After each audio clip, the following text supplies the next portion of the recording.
welcome back to another episode of D2D Success Stories. Here today with my good friend Bret Nowell. How you doing? Dude. Good, man. Good. Glad to have you. So we met through a men's coaching group. Mm-hmm. Good times. Good times. Been trying to get you on here for a while, man. I'm glad you're here. I know. It only took a couple tries and then just ended up working out with what was going on. Yeah, so Bret's visiting from Arizona today. Mm-hmm. That's awesome. So let's just kind of, okay. I'll intro you a little bit and then we'll go backwards. So, Bret Nowell, founder of, founder? Co-founder of United. Co-founder, one of the owners, one of the partners of United Solar. Correct. Right. Mm-hmm. Got a big team now, 70 guys we were talking. Yep, 75 total right now. Okay, 75 guys. They're murdering it. They're taking off vertically right now. And then prior to that, 4-time Golden Door winner in alarms. Correct. Love it. So anyway, big time. Big time. So anyway, dude, let's go back to the beginning. So you're born and raised in Utah, right? Or is it Arizona? Well, there's kind of a back and forth story. Yeah, I was born in Denver, Colorado. Okay. Raised in Arizona. Uh-huh. Moved to Utah for about 10 years once I found my lady. And then once time came to be the right time, we had a team in Arizona, so we just moved our family back down to Arizona. Oh, so the Utah experience was all as an adult? Yeah, correct. Oh, okay. But you were raised in Arizona mostly. 100% under the sun. I didn't understand that part till now. Get to know me a little bit, Yeah. Here we are. Yeah. So so you graduate in Arizona. Yep. Graduate high school. What happens first? Did you go to college or something? Kinda. I played with college for a little bit. Yeah. I went to BYU, Idaho for a semester. To be very honest, it was like the only place that was accepting me, so I went there. I went a semester there, couldn't do that. The rules were not for me. I tried to wakeboard a lot when I was up there, but the water there is chilly, and it becomes summer to winter in a matter of a day. Yeah. So once that took place, I went back down to Arizona, and then I went to Scottsdale Community College, was a fighting artichoke for a semester. Is that what they are? No joke, fighting artichoke. Their colors are like pink and green. Okay. It's the best. Love it. Yeah, and then after that, I just was essentially killing time before my mission. Yeah. I went on a mission for 2 years, and then came back. Where'd you go? Spokane, Washington. Okay, nice. Mm-hmm. Nice. Yeah. How's that, dude? Mission. I've been through there a time or two. It's like I don't know. Apologies if anybody's from there. I didn't love visiting, but I've known some people who, for instance, did a summer of pest control there, and they love it. They're always trying to go back. They're like, Levi, let's open an office in Spokane. I'm like, dude, really? So I don't know. Maybe I just don't get it or something. Yeah, Spokompton, right? Yeah. I don't know if it's a place I would like to go back to visit. Yeah. Even when I did go visit, I went to go visit the people. Yeah. But the only place I think that'd be worth visiting in the areas that I served would be Coeur d'Alene. Oh, it's beautiful. Yeah, Coeur d'Alene's beautiful. Yeah. Other than that, there's no destination I want to go back and just revisit. Mm-hmm. Okay, fair enough. So you get back. How old are you, by the way? 37. 37. Okay. Yeah. So you definitely went at 19 like I did. So you get back, you're 21 years old. Mm-hmm. Cool. And then what happened? Came back pretty immediately. What did I do? I worked for my dad. My dad was a sales trainer within the home building industry and the retirement industry. Okay. So came back, was a salesman for him. But I was riding this girl on my mission. One of my missionary buddies out there had me ride his sister. Uh-huh. So from that point on, we wrote every week for, I think it was a little over a year. Yeah. And once I came back from my mission, started working there. We were talking still. Yeah. I started going up to Utah back and forth. And eventually I was like, well, I'm just going to go move to Utah to meet with this girl. And then, we ended up getting married 6 months later. And then here we are. I think I'm going to be wrong here, but I think we're at 15 years now. Dude. Coming up in May. She's cool too. I've met her. She's awesome. Yeah. Haley's incredible. Yeah. Mm-hmm. Yeah. Okay. I didn't know that either. That's funny. Yeah. Y'all were like mission pen pals. Oh, 100%. She literally wrote me every week. And a lot of the parents growing up didn't love me a lot. We were me and my buddy Devin, we were the best kids within the church, but we were also the wild ones known in the church. Yeah. So parents just didn't like us. So you got to meet a girl while you were in this moment of not being that way. Yeah, exactly right. Oh, he must be sweet. But yeah, her parents just were nice, man. They wrote me too. They'd send me care packages. Uh-huh. So it was pretty easy to latch on, knowing that she liked me and that her parents were liking me too. Mm-hmm. It kind of went down the right path. Okay. Yeah. Love it. So And you said your dad was a sales trainer in the home building industry. So Yeah. selling, what are they selling? He was Exactly. he was selling the process of how to sell a customer to buy a home. Okay. Mm-hmm. Mostly to realtors or to like builders selling new houses? He'd work or? with realtors. Yes, Mhm. yes. And you said that and something else? What Yep, else you said? retirement. Retirement. Mhm. Explain that. Well, because at some point your parents, they need to go find a place to live where they're taken care of, whether it's independent or assisted living. And when they go there, they bring like their daughter, their son, and they go walk the community, and they shop 4 or 5 different communities. Yeah. And they have to have a process to get them to look at the community just like you would look at a home, and then ask for the check for them to put a deposit down to move in. Yeah. So they went hand in hand. It was pretty cool. Dude, our mutual friend Zach used to sell those pre-planned funeral services. I didn't know that. Yeah. Hillstead? Yeah. No, I didn't know that. Yeah. I actually have a cousin lives down in your neck of the woods who sells that too. It's a big business. I don't know. Wow, I had no Crazy. idea. Yeah. Anyway, okay, sweet. So your dad's a salesman. Mm-hmm. Yeah, he grew up. Were you like, pro sales, or was it like I don't want to do what dad does, or what was the vibes? I don't think I had any thought. I think it was just I come back from the mission. I go work with my dad. This is what he's doing. I'll do something with him. It just seemed like the next step. I have a built-in job. I don't have to think too hard about this. Yeah, I mean, I had points where I was like, I need to make more money. So should I, do something else on the side, or do this or do that? And I was always the obnoxious son that like wanted to get paid more, not realizing that I wasn't providing additional value. I just wanted to get paid more. Yeah. That's my dad. He'll give me a raise. Yeah. And he didn't. He'd make me work for it, Yeah. So he did it the right way. But I know now looking back, I was the obnoxious son that just wanted to get paid more because I've been there longer. Right. But truly, I just didn't know how to bring more value, and other than, hey, learn how to sell more. Which honestly, doing that, I wasn't very good at it. I just wasn't. It's a good lesson though. Yeah. Yeah. Great lesson. So how long did you do that? I did that all the way up until 2013. So got back from the mission in 2008, and then started working for him right away. And then 2013, I made the switch. So that's a chunk. Mm-hmm. That's a chunk. And then, and so that means you were later 20s when you got into door to door. Yeah, 23 or 24, something like that. Yeah. That's cool. Yeah. Love that. Man, I wasn't. I was 26 before I finally really committed to door. Second stint. What took you so long? I thought I wanted to be a lawyer, which was stupid. Were you in Utah too when you were wanting to be a lawyer? I was. Because I feel like everybody wanted to be a door-to-door person in Utah. Dude, so I was in Utah doing school, and then did door to door even a summer. It wasn't a wonderful experience per se. It was okay. What'd you sell? Pest control. Oh, Pest yeah. control. It didn't really click in my head. It didn't really, and for some people it does. That's great. And then went and did that year of law school. Hated it. Quit. Came back. Did some other stuff for a year, and then gave door to door a whirl again. Mm-hmm. And came back to it. Yeah, that's where it took off. Why'd you go back to it? Just because the money was there and it was easy, or what? Yeah, I think I'd kind of just grown up in a way too. It's funny. I'm this is where I get a touch hypocritical, but I'm I'm 32. I run this company. I always get mad at all these kids in their early and mid 20s. I'm like, grow up. You're a grown man. Sure. Take work more serious. Have a mature approach to money. Blah blah blah. And I'm the guy who couldn't really approach it the right way until I was 26. Sure. That's old. Sure. But whatever. It takes what it takes, I guess. Yeah, I think everybody clicks at different times and for different reasons, for sure. Right. But everything has its purpose. Exactly.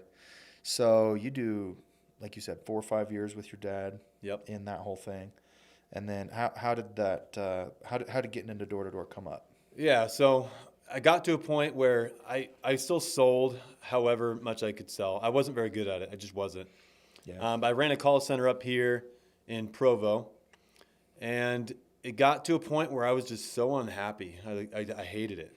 So you guys are Hated it. selling sales training services. Selling sales training services, and at that point he he got a gig with some eyeglass company where we were selling these glasses for people that were losing their eyesight. And we were basically the call center to help this company generate revenue on the phones. Bunch of stuff. Call center stuff. Yeah, call center stuff. And I hated it. But the part that I did like, I loved, is that my dad would do all the big room group trainings, trainings for the big groups and the companies. Yeah. And I was the guy that would, after that was done, after he solidified deals, I would go out and do the one-on-one coachings and coach these individual reps how to implement the sales process he had and to make sure they could do it. So like I was the guy, right? Like I'd go out there and be like, this doesn't work. They always said that. And I'd be like, here I am, like a 24, 23-year-old kid. I'm like, well, do it. It works. And you so just haven't bought in. Yeah, I mean, honestly, you guy 20 years older than me. I just read this. I read the script. Like that was the best part. Like these guys are like 50, 60, right? Couldn't be taught new tricks. Like it doesn't work. And then I went in and I did it, and I just read That's the just script. your crappy attitude. It was exactly what it was. The old dogs, they didn't want to learn new tricks, right? And it was funny. I'm just imagining you, 23 years old, telling them that. Oh man, that's how it was. I didn't have to say anything because I was also like, I'm just a little kid. You know, I'm like, I'll just do the job that I'm here to do. And every time they're like, holy crap. Yeah. Like they had one time where my dad had a big group training and he's like, this works. And people always want to give him grief in the middle of the training, right? There's always naysayers in there. He's like, well, you guys want to see a call? And of course they're like, absolutely. Mm-hmm. He's like, Bret, come over here. We're going to make live calls. And I'm like, oh, really? So he had me in a round table. Some random company brought in a random book of business of leads, just cold leads. Yeah. So you call them up. And I think it was the third call. I called up somebody, took them through the 9-step sales process, got the appointment for them to come into their community. And it was like the biggest high of all time, right? All these people are 50, 60-year-old. We're just like blown away.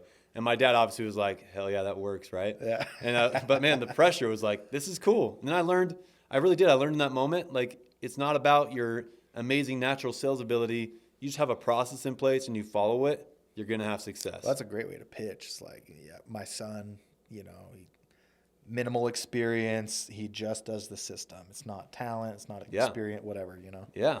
Oh, yeah. It's perfect. Love that. Yeah, it was great. Great learning moment. Yeah. So we did that for a while, but my dad, he wanted to grow his business. And there's probably more to this that I may not be aware of. Yeah. But he brought in a partner. And like I said, I had many nights where I didn't want to go to sleep at night because I was just so done doing the sales side. Loved the coaching side, hated the sales side. Mm-hmm. And I talked to my wife about it all the time, but I knew I wanted and needed to do something bigger or different, but I was way too scared to make the move because here's like my basic income that comes in every week, like it's comfortable. I had a house at the time. I had my first boy at that time who was like 1 or 2. Mm-hmm. And I got on a sales call one morning. We're just supposed to be reporting numbers. And my dad's partner gets on the phone and he goes, hey, Bret, just to make it clear, we decided we're shutting off all operations that are not within the Arizona market. So we're going to need you to just come down here and work in the Valley of Phoenix. And right away, I'm like, well, that's not going to happen because like I just got a house. I think it was like 8 months ago. Oh. And he's like, all right, well, not a big deal. If you can't move down here, then we're just going to have to ask you to commute down here once a week. And in time, I'm like, sure. Who's going to foot that bill? And he's like, well, you're going to do it. Was this when Elon Musk told everybody it was time to come back to the office and half of them quit? Yeah. But everybody's like, I think he just wanted to like do layoffs without saying he was doing layoffs. That's exactly what it was. Yeah, that's what he was trying to get rid of anybody family related and anybody that wasn't directly under his thumb. Okay. Which eventually he got to that point. Right. So in that moment, I said, well, doesn't look like this is going to work anymore. Mm-hmm. And in that moment, I quit. But the best part is I wasn't sad. I wasn't worried. I literally walked downstairs to Haley and I said, hey, we got to figure out exactly how much we need to make every month and what our bills are at. And I just got to start doing some work, something. Yeah. So luckily, I was able to take on some of the one-on-one coaching and just have it be by myself. And that helped. I got a contract with a buddy's dad of mine who sold earpieces, which I'm so thankful for him because I don't think I helped him all that much either. But that kind of got me going. But the cool thing is when that started, I think my very first month being on my own, I made $10,000 that month. It was more than I've ever made. What do you think? Because you said you quit and you weren't sad about it, didn't have regrets. Mm-hmm. Sounds like you just kind of from one moment to the next, you'd had some resolve, right? I wanted to be there. I didn't want to work there anymore. He literally helped me do the thing I was too scared to do. Yeah, it's funny, man, because I've experienced the same type of thing. Like the place I used to work, and then leaving and starting my own outfit, there's 3 or 4 times where just based off of the interactions me and the dude I used to work with were having, it's like, this is toxic. You shouldn't work there anymore. Like Right. on paper, Right. should have left after the first one, and it was probably the 4th one. But somehow I didn't have that resolve for the first 3. But then the 4th time, it was just like absolute certainty. Yeah. So, No question. Yeah, it's like, do you have any thought on that? Like why sometimes it's just the moment and other times it's not? I think you always know. I really think that everyone has a gut feeling what they should do. And I think if most of us just reacted on that gut feeling, we'd probably be better off. Yeah. I think fear a lot of time dictates our decisions, but we do it in the wrong way. Right? A lot of people will take fear and they'll run the opposite direction. Yeah. Where I've learned anytime I'm fearful of something and I move towards that direction, I'm always better off. Through it. It's always, and it's funny you say that because for whatever reason, my spirit animal is the bison. Yeah. It's been that way for like the last year or 2. And I love that concept, right? Because the bison runs into the storm. That's the quickest way out. And I feel like every time I'm fearful of something, if I just go towards that, that's where all the light's at. Like that's where all the joy is. That's where all the enlightenment is. Like that's where you learn everything. Yeah. Is in that direction. I know you're a dirt biker. What's it? This shows how little I know.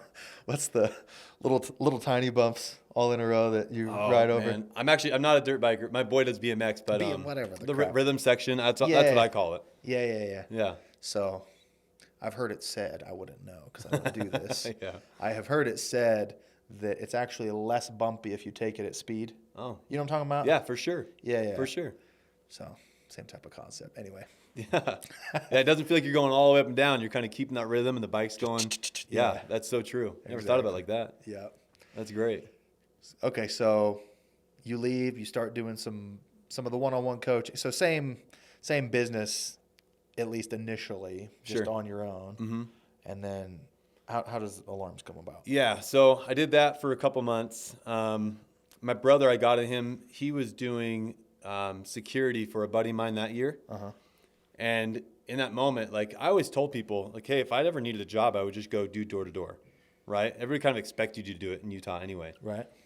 So at this point, I didn't want to do door to door full time, but I'm like, hey, I have flexibility now. Like I have kind of my own business going.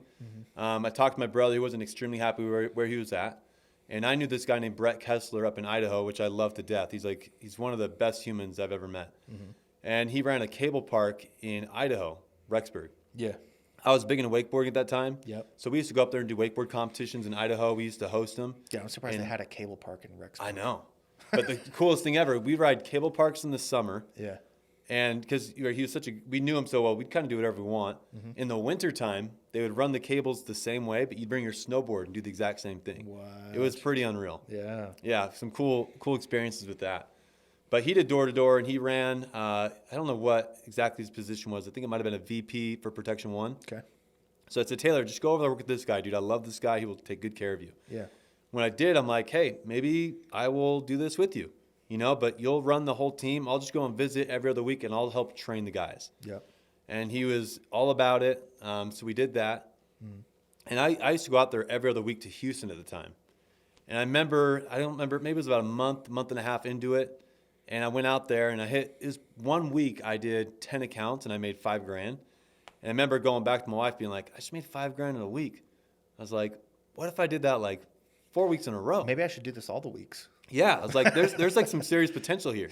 Like over here is working and it's fine, but like this could be bigger. Right. And it kind of like the first times when I left my dad, I made $10,000 my first month. That was like, oh, I could make way more, working by myself than working for someone else. Right. And at that point, it's like, all right, I know I can make more money being by myself, but there's different vehicles you can take. This vehicle, I think I can make more money quicker. And that 1 week kind of gave me that trigger thought. I was like, I can do this every week. If I learn to sell 10 every week, this kind of changes everything. Yeah. But once again, fear was right there. I was way too scared to talk to my wife. So, okay. Way too scared. Let's back up just a second. Yeah. So your initial exposure to this door-to-door stuff was kind of just as like a consultant trainer? Yeah. My brother ran the show. I just came and visited and did some training. I'd sell in those weeks, but my whole reason of going out there was to train. But it sounds like it was applicable, right? For sure it wasn't something, because I'm sure you get this too. Sometimes you get hit up by somebody's automated email wanting to come train your guys. And you're just 100%. like, this isn't even applicable. I know more about sales than this guy does. And you know what I'm talking about, right? Sometimes I don't know. Maybe I should try one of them out sometimes. But generally speaking, I think door to door is door to door, and other stuff like doesn't apply, but yours applied. Well, I'd say at that time, I really thought it did. Fast forward like 2 years, I'd go back and be like, if I made any money that year, it's because I hustled really hard. Yeah. But the stuff I was trying to implement, it is a different game. Maybe you thought it applied, so you were confident. Yes, it was confidence is all that I had. Okay. Confidence and hard work. Everything I was trying to do, like my brother would be like, you should do this. I'm like, no way. You got to do this. You got to shake their hand. You got to say your name. Like all the stuff that I thought had to be like more professional. I didn't do any of that stuff after year 2 and year 3. If nothing else, you had that big energy going. It was the big energy and it was the confidence. I mean, that's 100%. That's exactly what it was. Cool. Oh, yeah. Okay. So, all right. So you have the big week. You got to go tell your wife, like, hey, I'm throwing in with these guys. I'm going to do something crazy. Yeah, but I didn't. I was too scared. She got on the phone. I told her how much money I made. And then she made a comment and said, do you know what, Brett? I think maybe we should head out there and do this with you for the rest of the summer. There you go. And I was like, oh my gosh, burden off my shoulders. Thank you for saying that. Yes, let's try to find a way to make that work. Well, and again, let me say, you got a good wife. Because, dude, she's bought in.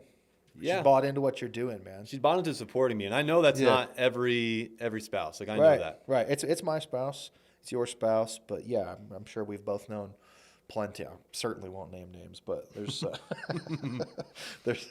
there's some guys out there who have to, and gals who have to, try to provide, and then like fight the people they're trying to provide for to provide. It's crazy. Right. Yeah. Not understanding what it takes to really get to where you want to go. Like they think it just naturally happens. Yeah. They don't understand the path you have to create in order to make it.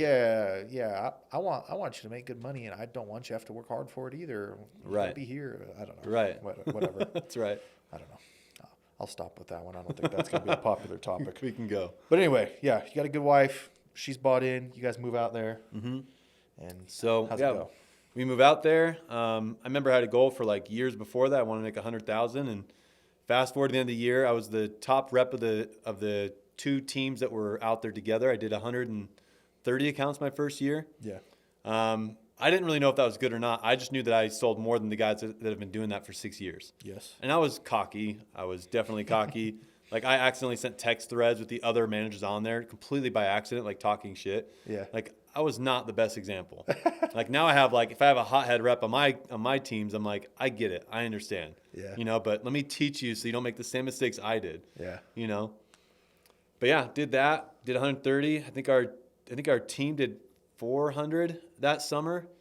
And then next year we did 800, I think I did 300 that next year. And then it just kind of moves at a quicker pace at that point, right? Like you become better. The first summer, you're just going out to just work hard and make money. Yeah. Second summer, you go out, you pick one thing to critique and you do a little bit better being efficient. And like every summer, there's just something that we were working on to just make more money, right? Yep. One year was like, how do I sell all these accounts and keep my attrition like significantly lower? Yes. Right? Because that's more money in your pocket that you were losing anyway. Yep. So like every summer is just picking a new thing to critique while selling more and more accounts yourself while trying to build a team with the same type of mindset. Yeah. So talk about coming home from the first summer. Are you just instantly like, okay, this is what I do for a living now. Mm-hmm. Let's go alarms. Yeah. And are you immediately trying to kind of like recruit a team? Like, how's that all go? Yeah. So it was just build on the team that we had. Yeah. That's the only concept I had is let's see how big we can make this team. Uh-huh. But I didn't have any idea of how to do that. So we would just talk to our friends, tell how much money we were making. I remember calling up friends, everyone, and be like, I need managers, not understanding what I was even asking for. Right. I just want people out here to come work with us because I made more money, so you can probably make more money too. Uh-huh. And it worked, right?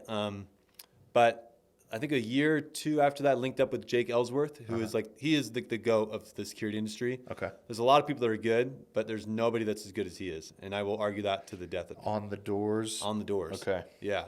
Because he just knows how to sell. He knows how to keep his accounts. He's extremely smart about every aspect of that. Okay. So I came back one summer and I saw his name as being one of the top guys. Actually, I didn't even share this, but when I first got into security, even before I started doing this, my buddy Brett Kessler in Idaho hit me up and he goes, "Hey, you make cool videos and you do sales training. Why don't you come and create the sales training for Protection One?" I did. He paid me, I think it was like $30,000 or $40,000. So of course I was like, bro, I've never been paid this much money in my life. I'll come do it. Yeah. I had no business creating the training material for Protection One whatsoever. And I know a lot of people gave him shit for that. Yeah. I think it might have been a recruiting tactic. It worked. If that's the case. And I remember hearing stories about him, and I can't remember the owner at the time, but I remember hearing stories about those two yelling at each other, being like, "Why in the hell would you pay him this much money?" Yeah. Right? But I know I paid it off for him for sure. Yeah. But yeah, I think so. Once I did that, I did all the sales training. So I got to see the top reps come in. And I remember two of them was Jake Ellsworth and it was Taylor McCarthy.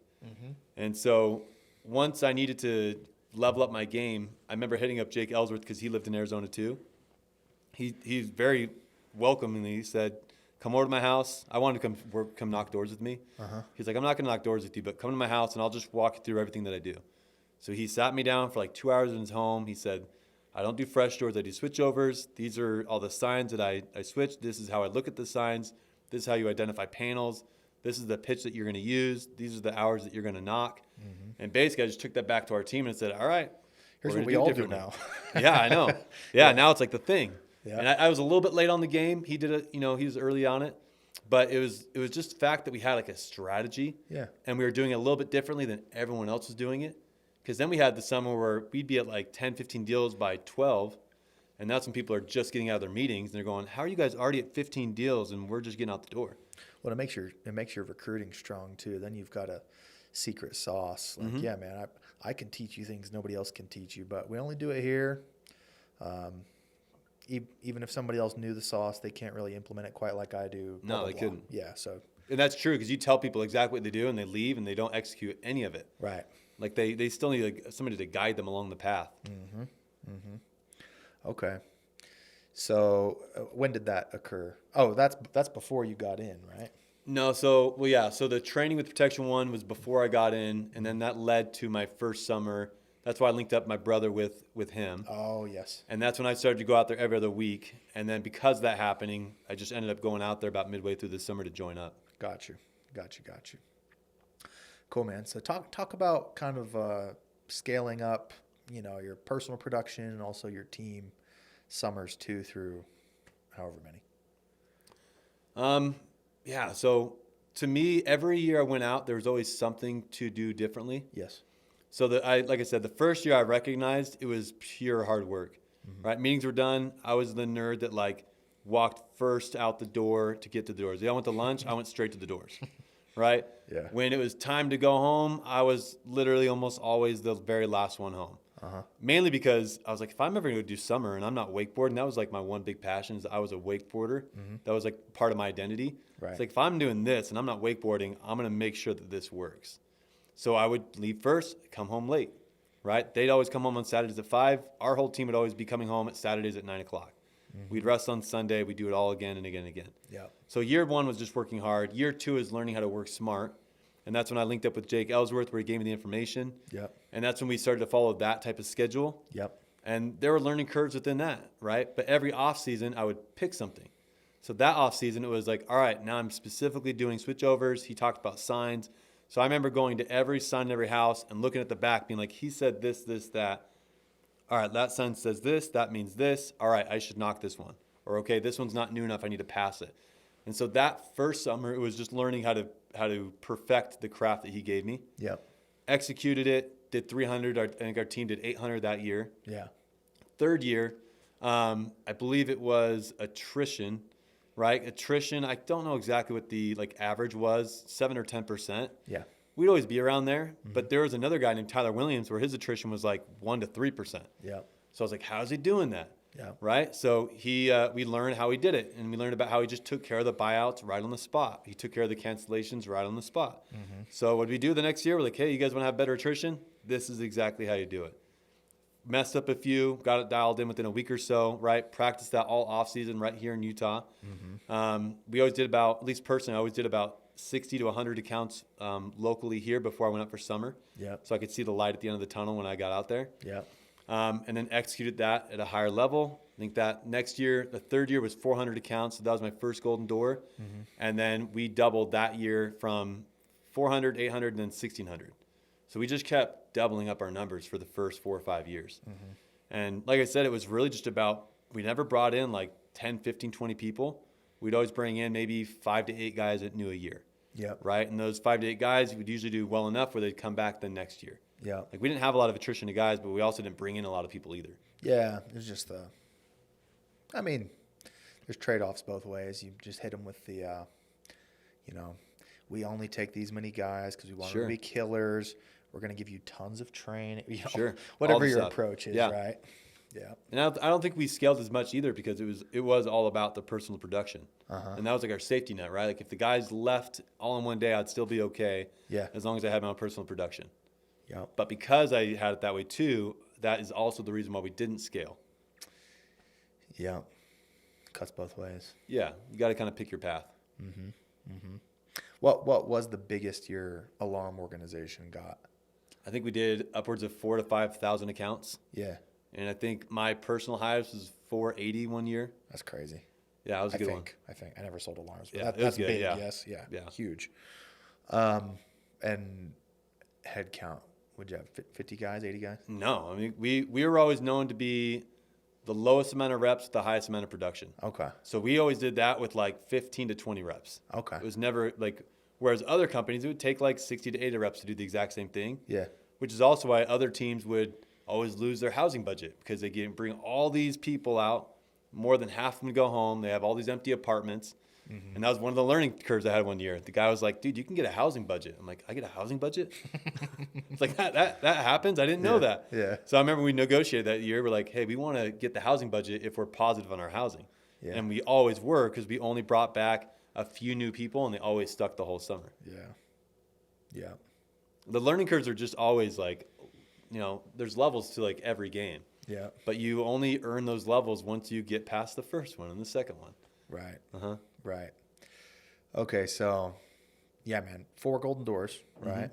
So, really consistent, just like high production. How do you stay jazzed up to do it over and over again? Because a lot of guys, they do 1 or 2 golden doors and then it's some kind of, I made it. Mm-hmm. I've proven myself type of vibes. Yeah. I think what kept me going was it wasn't always just about the higher number. There were other focuses too. Uh-huh. Like I said, it was hard work. Then it was like efficiency. Then it was attrition. Like there's always a new focus to try to level up the game. Yeah. And then within that, I think you were just able to sell more. So you can kind of find some type of mountain to climb. Yeah, absolutely. Yeah. Yeah. Feel like there's a new mountain at least, right? Yeah. Yeah, cool. And it did tinker off. I think after my year of 480, I think next year I dropped down to, I think it was 420. I think it was my last year. Uh-huh.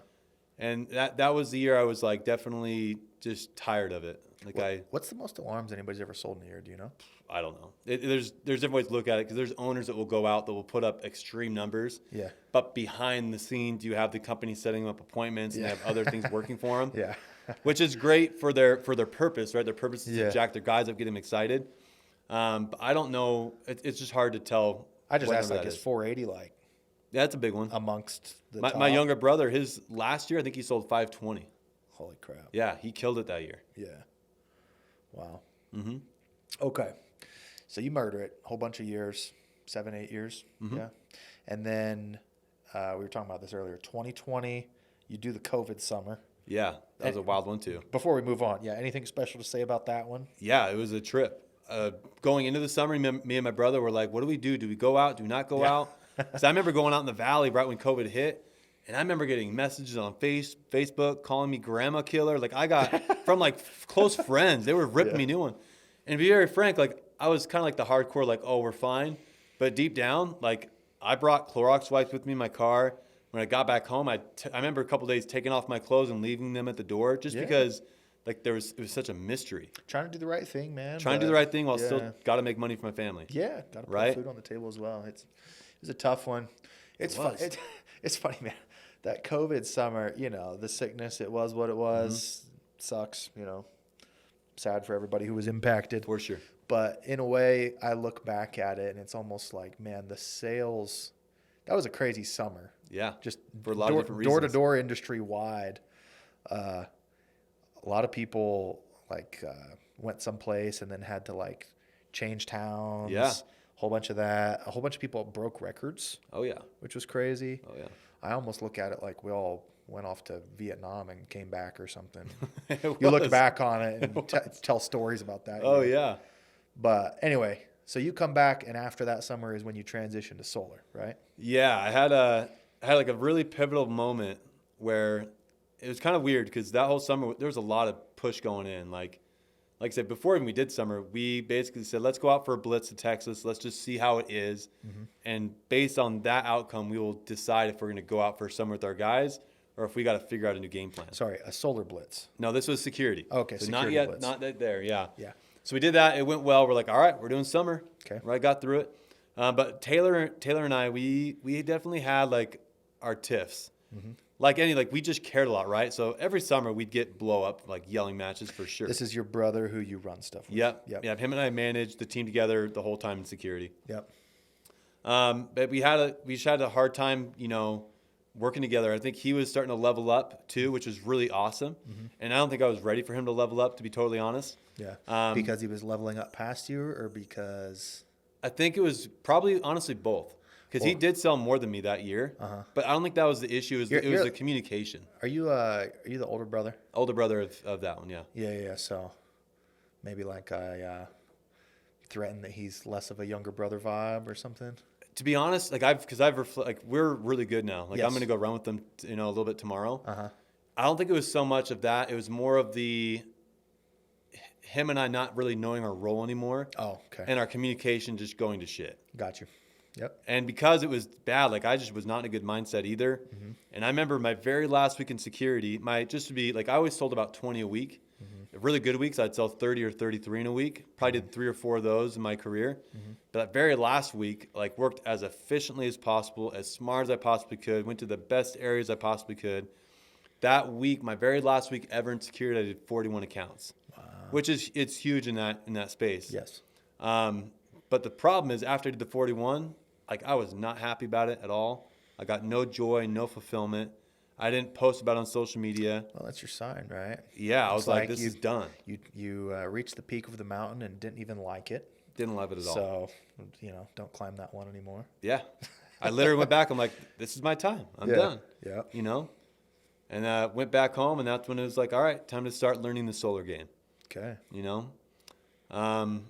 Went back. I don't even know who I worked with. We started selling some accounts. I don't think I ever got paid out on any of the accounts I did in Arizona. I was selling them under someone else's account because I didn't have the logins yet, all this stuff. Right. But just trying to learn the game slightly. And then my brother and I came together and we're like, all right, time to run a solar program. Yep. And man, that was hands down the hardest summer we've ever had. Because there's a lot more moving parts, right? More moving parts. Yeah. It's a different program.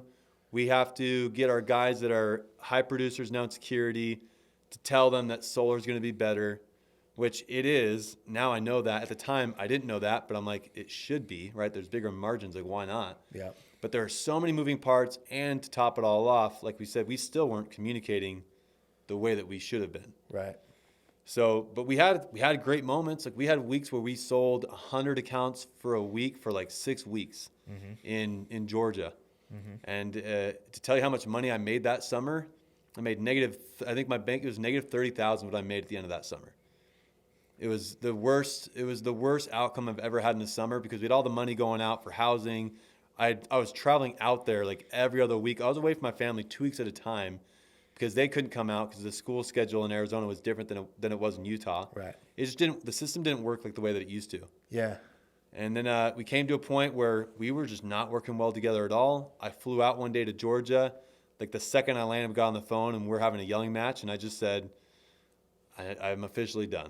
I'm just going home. You keep whoever you want. I'm just going home. You're just burned out. I just was done. Emotionally, physically exhausted. It was causing strain on my family relationship in a huge way. And I just wasn't happy. He wasn't happy either. And we were just, at the end of the day, he knows it too. We were just trying to make something work that was dead in the water at that point. Right. Mutual parting, maybe. Definitely a mutual department. Yeah. Yeah. And that was probably one of the hardest breakups I think I've ever had in my life. Like, and then, you know, from there, that's actually why I joined the walk group anyway. Yeah. Because I just needed something. Yeah. Like, I remember sitting on my couch one night, like completely in my head, just sad. And I saw Jimmy's little thing pop up, and I was like, doing it. You know, I didn't even know what it was. I'm like, I need something. Do it. Done. Yeah. Click. Yeah. He called me in the morning. He's like, hey, you want to do this? I'm like, yeah. And he tells me how much it was. It's like, oh, man, I'm in trouble, man. Like, but I'm going, you know? Yeah. But that's why I joined the walk group. Like, that's why I needed it. I just needed, I don't know, new friends at that point. Yeah. I just needed something because Taylor and I were so tied to the hip that not having that anymore, I imagine it's got to be the closest thing I'd ever experienced other than divorce. Like, it was rough. Yeah. Lost your brother in that sense, in that moment at least. For sure. Yeah. I mean, him and I were tied to the hip for years. Right. You know, probably the only guy that knew me better than my wife was him at that point. Yeah. And got your butt kicked at work a little bit. Oh, absolutely. Negative 30 G's on us. Yeah, it was, dude. Like, I know the reps out there, like a lot of them still hate us. No, it's funny, and that's what I like is that you have to have those moments to figure out the rest of it. Yeah. But that's what it's funny too is some of these reps are, you know, they're probably still mad at us for how the summer went. It's like, bro, you made way more money than I did. Okay, like you made some money. You If got you're some listening, education. it's not Brett's fault. He tried. Okay? Oh my gosh, like the endless nights. I mean, you name it, dude. It was one of the most stressful moments I've ever had in my life. And even after I quit that moment, like even then it still wasn't done. Like the stress just kept going. It's like, all right, just got to do something different now, you know? Yeah. It was killer. So you and your brother don't run your outfit together anymore, but you do stay in solar. Yeah, so I basically was like, I'm going to just do whatever I'm doing in solar. I'm going to do it full time in Arizona. So I'm with my family. You know, like they've been like I hardly saw them all that summer. Yeah. Went back and started and that. at that point, I mean, because how many kids you got? 5? 5 kids. 5? They were all born then. Yeah, yeah, for sure. Yeah. I think 4 of them were born at that point. Yes. Mm-hmm. Yeah. So yeah, tough summer Oh yeah. for minimal financial reward. For nothing, man.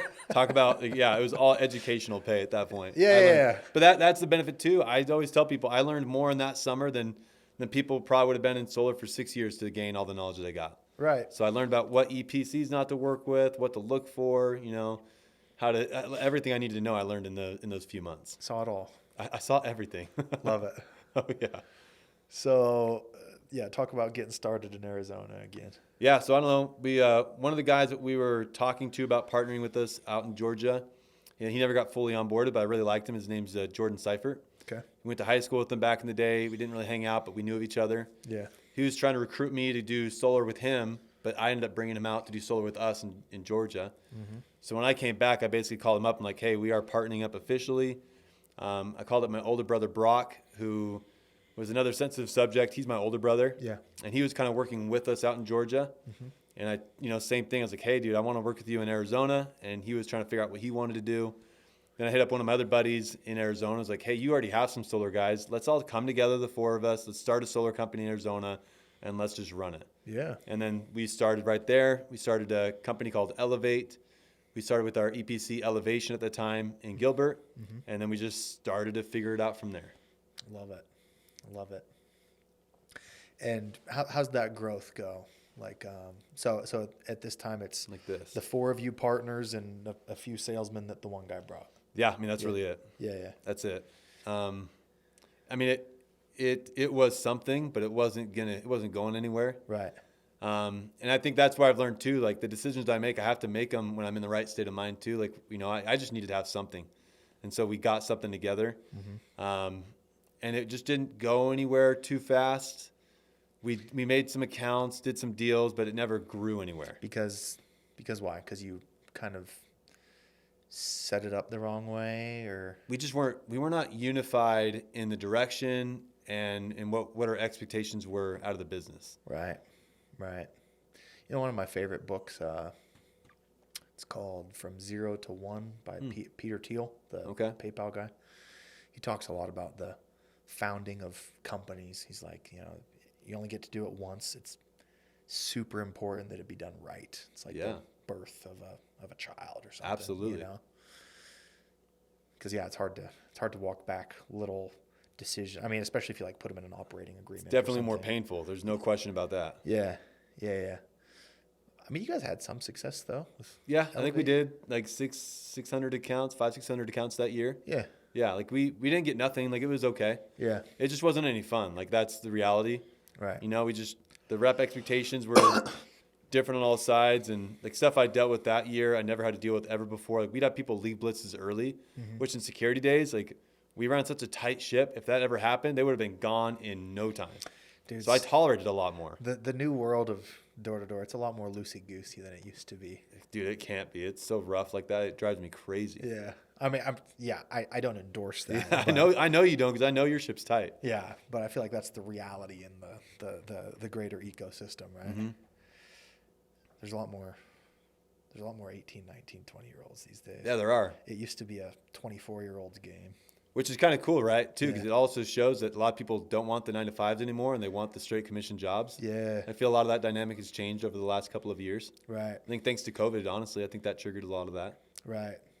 I feel like in a lot of senses, the summer model is going away too, because the summer model was there to support college, but a lot of these kids don't want to go to college. So I know. I don't think any of our guys go to college right now. Yeah. No, yeah. I don't think any of them. Yeah. They're all out. Right. Right. Yeah. Yeah. I mean, I talked to some of these pest control and alarm guys. Are like, yeah, a lot of our summer programs like 6 months now because dudes aren't going to college. I'm like, well, then make it 12 months. Like, why not? Let's just do, Let's go 9 to 9 the whole year, huh? Yeah. Cool. So, a year with Elevate, is that right? I don't know exactly how long we were with Elevate. We were with Elevate for some time. It was going good while it was going. We started to do blitz markets on the outskirts of Arizona. They always said yes. They just had the wrong people in the top positions. They were like hired out positions to put as CEO, COO, but they weren't the actual owners and founders of the company. Right. And they didn't truly understand like what door to door was. Right. So they'd always say yes, and we go do it, and then they wouldn't have the bandwidth to do it. So things were great when they started, and shortly over time, they weren't able to keep up with installs, and then things were falling through the cracks, and it ended up not working. So then we started to go over to another company to try to always have another solution just in case. Yeah. And they were still kicking and fighting a little bit. And then we landed with Our World Energy, which I talk extremely highly of because they're incredible. I mean, I've been through now quite a few EPCs. Yes. Where I can say it makes a big difference how much money you make in solar based on who do you have to do your installs. Yeah. Yeah, man. If not everything. I mean, it's wonderful when you can offer the lowest price or the better product. I don't know a ton about solar. Are there better panels and worse panels? Honestly, I guess they do have better panels than others, but at the end of the day, everybody's getting the same stuff. Yeah. Like every company is installing the exact same panels exactly, on everyone's house. Exactly, and that's what I'm saying. Like at the end of the day, it's easiest if you could just sell on good service. Yes. Good fulfillment, right? Follow up, warranty, whatever. So. Yeah. Well, it's the thing, right? It's like if you go after just the best pay in the solar side, you are guaranteed doom and gloom in the upcoming months. Because it's not about the best pay. It's about which service provider can do the installs in a timely manner, who's going to keep you updated with your accounts, who's going to be transparent with you. Let me say something too here. I think that the customers who want the lowest price are the least fun to deal with too. Oh, always. These mindsets, they just correlate, but the same ones that will pay another $1,000 or $2,000 because you have good reviews and they like your follow-up and they like the vibes are actually going to be the cool customers too. Absolutely. The ones that make you work hard for are always the ones that are the bitchiest at the end. Yeah. They just never end, just terrorize you, or they end up canceling anyway. Mm-hmm. Yeah, you're better to be with the ones that aren't like that. Yeah. So, yeah, you learn some lessons with the EPCs. Mm-hmm. Get with, what'd you say the name was? Our World Energy? Our World Energy, yep. Cool. Big plug. Yep, they know what they're definitely. Doing. And ops straightened out? Yeah, it's great. And that's the thing is, every installer is going to have issues to some degree, right? They're growing.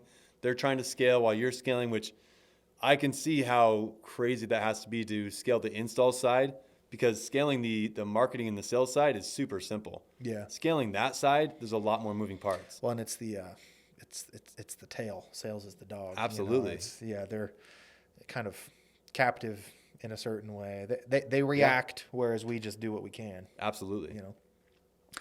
And then somewhere along the line, you guys kind of restructure and rebrand to United. Correct. Yeah. So talk about that a little bit. Yeah, so at some point, we just came to the conclusion that the partnership we had with the four of us was not the right partnership. Okay. And that whole thing got messy. Yeah. But it concluded with one of them leaving and then three of us staying back. Okay. And like it wasn't fun. And I know even at times I do a pretty good job keeping my head level, but I did some shit talking that I shouldn't have done. Right. But it just there are so many emotions going around with the whole thing. But now looking back at it, one, it had to happen. Yeah. Like the four of us getting together it needed to happen for all four of us. Us separating needed to happen for both of us. Like he's now doing great and we're also doing great. And I'm super happy for him and I'm super happy for us. Yep. Right. But without having that experience, I wouldn't know how good we have it now and what we needed to have now. Sometimes you can kind of even reset with the ones who are staying, redefine you three's roles maybe. Oh, definitely did. Yeah. Like I said, we were just more aligned at that point. Yeah. Now we have a very clear idea as to where we're going and how to get there. We communicate better. It was just a necessity event that needed to take place for us to truly understand what we really needed to have to get to where we wanted to go. Right. Like I said, I've never been so lenient in my entire career of letting people leave blitzes early. Never, ever. And after that, now I look at our new guys and I'm like, this would never happen. Like there's not a single person in this group that has ever left a blitz early since we parted ways. Right. Right. And now I'm like, all right, now I'm glad that happens. Now I know where we need to get back to. Different culture. Totally different culture. Dude, Totally different culture. Heard this really smart thing at Door to Door Con. If I remembered the guy's name, I'd shout him out. But he was saying, what was his analogy? He's basically saying how willing we all are to speed, right? But how we wouldn't be willing to, I can't even remember what his example was. Think of something stupid. Take off your shoes and put your feet on the table at dinner or something like that. And he was saying we would rather break the law than go against culture. I should figure out who said that. And I like on that. The next one. But yeah, man, culture is Culture is everything. Yeah, you know, if you do it right, the culture will even be bigger than rules. Yeah. Times. Oh yeah. Yeah. Well, it's like it's the environment that you're creating, right? It's how you sell. It's how you treat people within the org. It's how you communicate. Like it's everything from the beginning to the top. Yeah. Like that's how I see it. Yeah, it's what's the saying? Culture is what you repeatedly do. Yeah, absolutely. Yeah. I love that. Yeah. Cool. So since you guys rebranded, you've been taking off because I've been seeing it on Insta. Yeah. It's Yeah, I think like we're talking about. I think when we met, I think we had about 20 to 25 people, and that would always go up and down by 3 or 4 people maybe. right. Fast forward to now, we have 75 people that are working with us now. We had 1 team, then we went to 2. Now we're at 5 teams that are fully operating. Yep. And we have 2 new ones that we just recently brought on, and we have a summer program that's operating now in a different state. So And that's 9-day different. Especially in solar, man. Like, some of the week have been cold, so to speak, the last year or so. But you guys are just expanding into it. Yeah, and it feels good. Yeah. And I hate even celebrating it because we're just it just feels good that we're moving. Like I know we're not there yet. Yeah. We have 3 mini goals that we want to accomplish here shortly. It's 100 people that we have working with us. We have 20 teams that are fully operating, and we do 400 accounts in a month. And that's kind of where we're standing. So we think that we're going to be hitting 200 accounts in April. Okay. We think that we'll have 100 people working with us before the end of April. And we hope to hit our 400 accounts before the time that summer's over. So August will be our month that we hit 400 accounts. And we think we're well on track to do it. Like I honestly do not see a reason that does not happen unless the second coming comes before that point. I honestly don't know. Love it. Yeah. No man knoweth, so, you know. No, we're going there. There's no question. So yeah, there you have it. If you're a solar guy in Arizona, Bret's the man with the plan. So, as we kind of wrap up, man, just this is a great story, by the way. Just from all the twists and turns, any kind of parting advice you want to give to rep manager, somebody building their career, any type of lessons, whatever you want.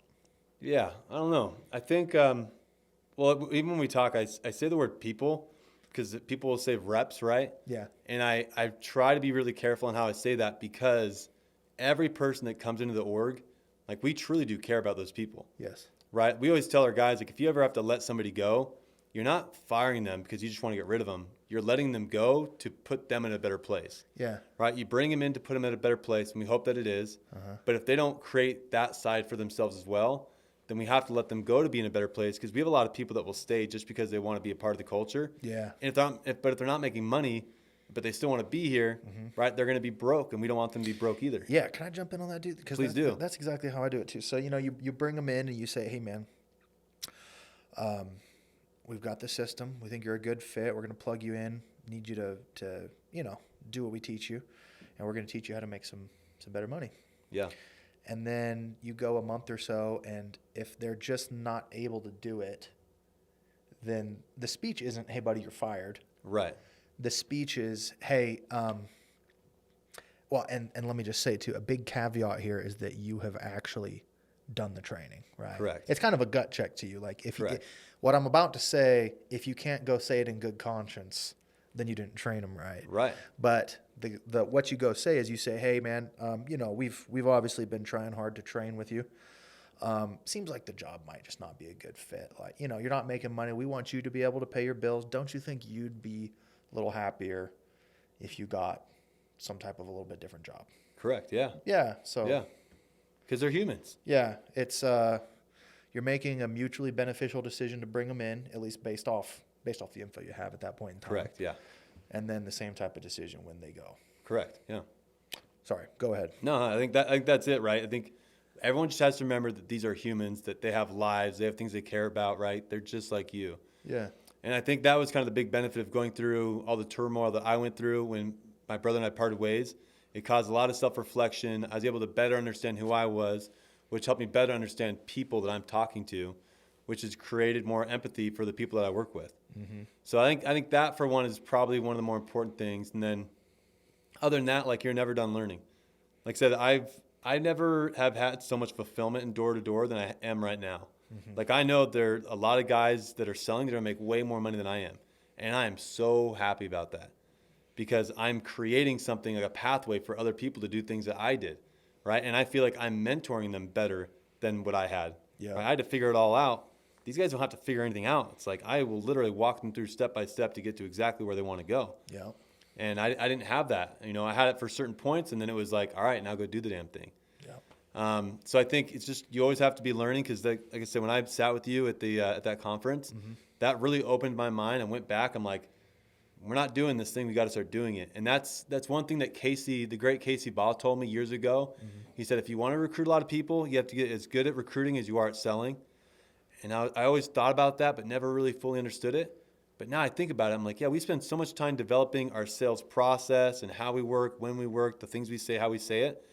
Recruiting, everybody just thinks you just talk to everybody. And reality, that's not it. Right. You have to have a real system in place to know, one, how to get people in, how to get people integrated, how to get them on the doors, right? And then how to track all of those metrics so that because just like you, there's a cost to bringing somebody in the door. And if you don't understand that and you turn and burn all that, you can be broke pretty quick. Yeah. And so now that we've kind of go through that learning process, which is something I've never learned before, now we're at a whole new, part of our business where we're actually scaling, which I've never truly scaled like this before. Mm-hmm. But I have more fulfillment than I ever have, because we are creating something that's, like I said, it's cool to go sell a crap ton of accounts. But right now it feels even cooler to grow a ton of teams where people are making a ton of money, where I can come in and say, what opportunity do you want? And whatever they say, I can truly look at them in the eyes and say, we can do that for you. Yep. You want this position? Got it. This, you got it. You want to lead a team? Got it. You want to do a region? We got it. Mm-hmm. And that, to me, it's what I needed. And it's the energy that you need to keep doing this job. And now it feels good. The next bigger mountain. Yeah. Oh, absolutely. Yeah, it's a fun one. I love it. Love it. Well, thanks for coming on, bro. Dude, thanks for having me out here. If our listeners want to check you out on social, or connect with you in any kind of way, where can they find you? Instagram is where I'm at quite a bit. It's Bret, Bret Nowell, which is Nowell, or our United Solar page, which is UNTD Solar. Love it. Cool, man. Thanks. Yeah, appreciate it.